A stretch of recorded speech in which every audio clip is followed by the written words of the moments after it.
gal tokias situacijas, nežinau, išgyventų, tai neaugtų. Kaip ir su to 21 pratimu, tik čia dabar principas truputėlį kitoks.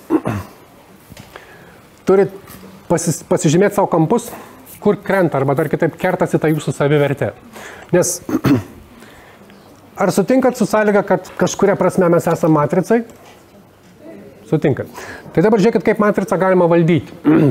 Kiekvieną vakarą, kai atsigulat prieš miegą miegot, padarykit tokį dalyką. Mintise pragrokit visas situacijas. Nu, nereikia ten detaliai dabar zėdų žingsnį čia. Ne. Daugmaž, pagrindinės situacijas.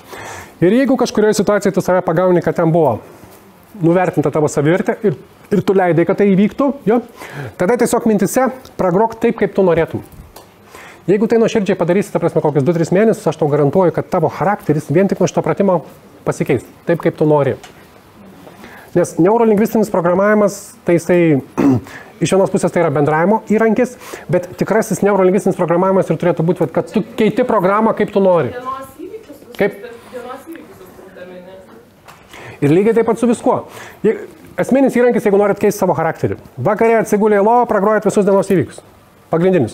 Ir jeigu kažkur jaučiat, kad, blemba, čia turėčiau pasielgti truputėlį kitaip, grįžkit mintimis ir pragrokit tą. O kaip sapną jūs sapnuojat, jūs ten kažkiek valdo tą situaciją. Tai lygiai tas pats čia, bet jau sąmoningai.